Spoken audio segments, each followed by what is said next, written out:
I fell in love with a Twitch streamer and spent thousands on him. Now my marriage is ruined, and I don't even know if he ever really cared about me.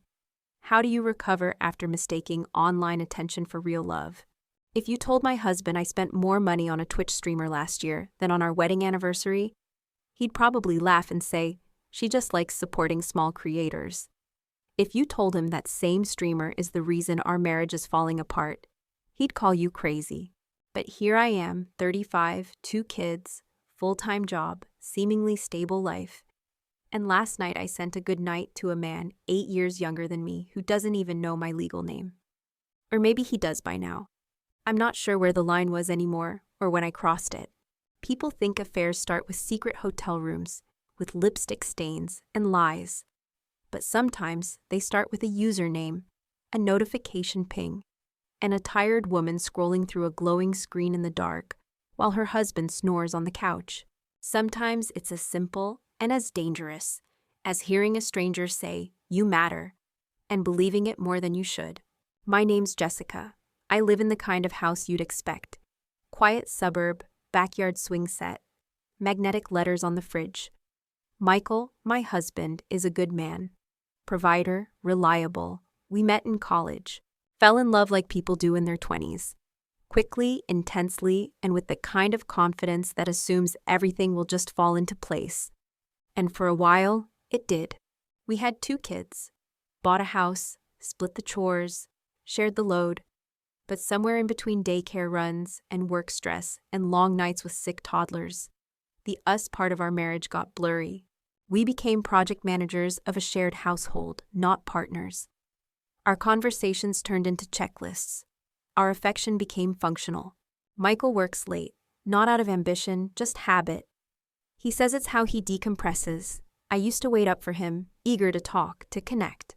Now, I tuck the kids in, pour myself a glass of wine, and sit in silence with my phone. It wasn't loneliness at first. It was exhaustion. Until that exhaustion started to feel a lot like being invisible. One night, around 11 p.m., I was scrolling through YouTube when I found a stream. A guy named Lucas. Not some loud, obnoxious gamer bro. He was soft-spoken, funny, honest in a way that felt strangely intimate. He talked about growing up in a small town, about anxiety, about how weird adulthood can feel. He played indie games I'd never heard of, cooked live while chatting with strangers online, and told people in his chat they were seen and enough. He read usernames out loud, laughed with his viewers, remembered details from past conversations. I didn't even mean to watch him. I was just too tired to sleep. But something about him felt easy, familiar, human. I started tuning in more often. At first, I just listened while folding laundry or wiping down the kitchen. Eventually, I made a Twitch account just to say hi in the chat. I picked the name JessieBear87. It felt silly, but also kind of fun. A version of me that hadn't been seen in a long time. The first time he read my message out loud, I felt a rush of heat in my chest. It was a dumb comment about the music he was playing, but he laughed, said, "Good catch, Jessie Bear." And I smiled like an idiot, like a teenager again. It became a ritual. Every night, same time, same glow on my face in a dark room. I knew his schedule better than my own kids. I'd plan my evening around it. And the more I watched, the more I wanted to be seen. I started donating small amounts, $5, $10. Every time, he'd thank me by name, with a little joke or inside reference. Michael didn't notice, or maybe he did but didn't care.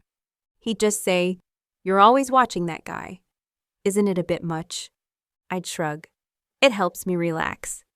He'd nod, already scrolling through emails, already gone. And it did help me relax. It made me feel alive again. Not in a sexual way, at least not at first, but in the somebody sees me kind of way. Lucas didn't know I was a mom. He didn't see the laundry piles or the stretch marks or the worn-out smile I gave my coworkers. He saw Jessie Bear, the witty chat regular who made him laugh and dropped thoughtful comments. And I started craving that version of me more than the one everyone else knew. I joined his Discord server, started chatting with other fans, made friends with a few other women who were in the same boat.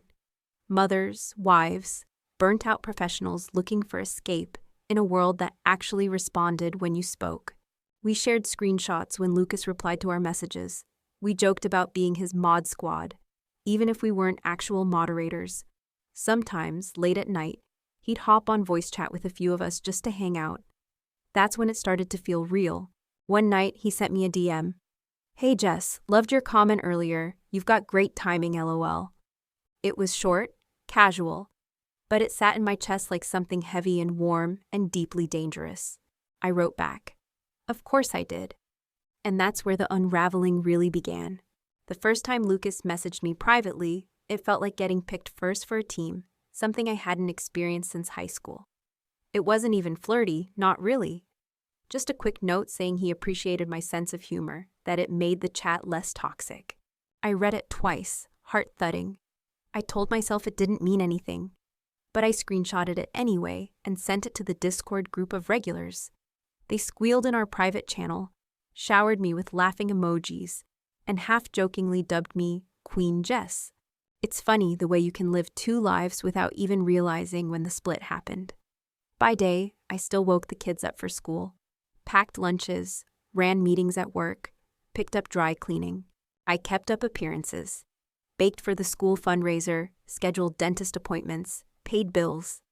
I was still mom, still Michael's wife, still the reliable one. But at night, I lived for the blue glow of my phone. It became more than ritual. It became necessity. If Lucas was late to stream, I'd find myself restless, checking his socials, messaging other fans. If he replied to one of my DMs, the adrenaline would carry me for hours. My husband could walk past me 3 times in the same evening, and I wouldn't notice. I started staying up later, sometimes until 1 or 2 a.m., just to catch Lucas's after-show chats in voice. I'd mute myself and listen to his laugh, the playful teasing with other fans, the way he made everyone feel like they belonged. Sometimes he'd ask me directly about my day, call me Jess, make a joke about my night owl status. I found myself confiding in him, just little things at first. Rough days at work, a fight with my mom, feeling burnt out. He always responded with something empathetic, sometimes silly, but always with attention. I began to crave that attention.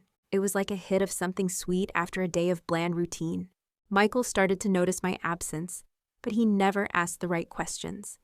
Instead, he'd get annoyed when I didn't want to watch a show with him or was too tired for sex. He started going to bed earlier, and I felt relief instead of guilt. Our worlds split like 2 train tracks going different directions. There were little lies, small at first, then easier. Just chatting with an old friend from college. Work's been stressful. I need to unwind. I'll be up in a minute. He never looked over my shoulder. Maybe he trusted me, or maybe he just stopped caring. One Friday night, Lucas announced a VIP stream, only for his top donators and mods. He messaged me a private link, said, "Would love to see you there, Jess." I watched the invite light up my inbox for hours, heart pounding. I told Michael I was working late on a proposal, tucked the kids in, then poured a glass of wine and slipped on headphones. The private stream was different, more intimate, less performative, fewer viewers, more interaction. Lucas asked us about our real lives, our jobs, our dreams. I found myself talking, really talking, for the first time in months. I said things I hadn't said out loud. Sometimes I wonder if I'm disappearing, like people look through me instead of at me. Lucas responded right away. "You're not invisible here, Jess. Not to me." The way he said it, soft, genuine, made me ache. After that, things escalated. Lucas would DM me good morning, sometimes late at night just to ask how I was doing. It was never overtly sexual, just inside jokes, memes, life updates. But the emotional energy was unmistakable. I waited for his messages with a low-key desperation I pretended not to notice. My group of online friends started making jokes about our streamer crushes. Someone even called out the Lucas-Jess ship in the Discord, complete with a stupid ship name. I laughed it off, but inside I was terrified how right it felt. Then there was the money. It started small, $5 or $10 a week for cheers or emotes. But soon I was donating more, a little here, a little there. For special streams, birthdays, random encouragement. Lucas would always read my donation aloud, sometimes riffing on it for the whole chat. The dopamine rush was addicting. I started hiding the credit card receipts, using PayPal, telling Michael I'd bought books for the kids or ordered new clothes. One night, Michael tried to sit down with me after dinner. "We haven't talked in ages," he said, reaching for my hand. I pulled away, uncomfortable. "It's late. I'm tired." He frowned but let it go. Later, as he slept, I was in the kitchen on my phone, watching Lucas stream a game and reading my message aloud. "You always make my nights better, Jessie Bear." The chat spammed hearts. I closed my eyes and felt something dangerously close to happiness. I told myself this was harmless. I told myself I was just lonely, and this was filling a hole. But sometimes at 2 a.m., as I watched Lucas laugh and smile for 1,000 strangers, I felt an emptiness even deeper than before. Then came the night Lucas messaged, "Hey, I'm planning a fan meetup in your city next month. Would be awesome to finally meet some of you in person. Let me know if you're interested." I stared at the message, heart pounding. I knew I shouldn't, but I'd already decided. The night before the meetup, I couldn't sleep.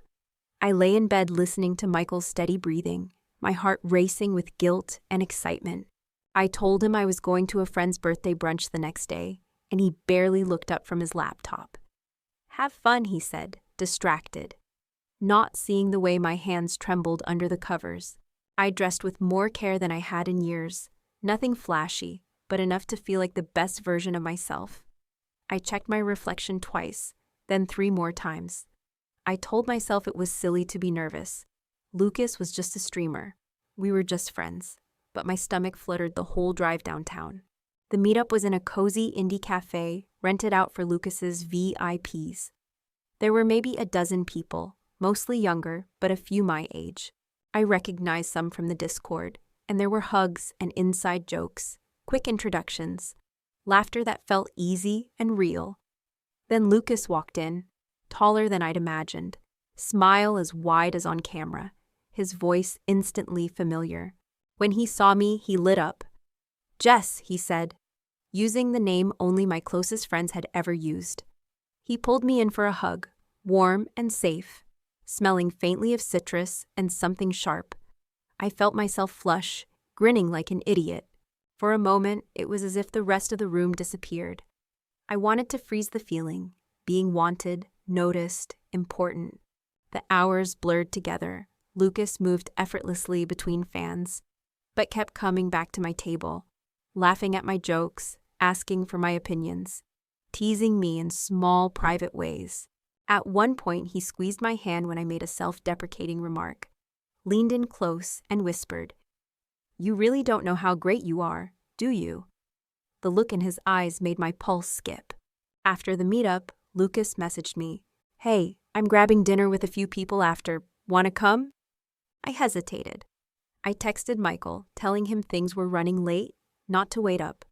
Lucas and I ended up at a quiet tapas bar, just the two of us. Conversation flowed about family, marriage, dreams, the weight of expectations. He talked about how lonely streaming could be, how real connection was rare. I found myself telling him things I'd never told anyone, the ache of being unseen, the fear of disappearing into my own life. The air changed. Lucas reached out and brushed a strand of hair from my cheek, his touch lingering. "You deserve to feel alive," he said softly. I didn't stop him when he leaned in. His kiss was gentle at first, then hungry, desperate, mirroring the ache that had been building inside me for months, maybe years. My mind screamed that it was wrong, but my body betrayed me, leaning into the warmth, the closeness. I tasted wine and salt and something dangerously sweet. We stumbled into his hotel room, laughter dissolving into heat and urgency. For the first time in years, I felt wanted, seen, utterly present. The guilt crashed over me in waves, but I couldn't stop. I didn't want to. All the warnings about online fantasies, about the gap between reality and the screen, melted away under his hands.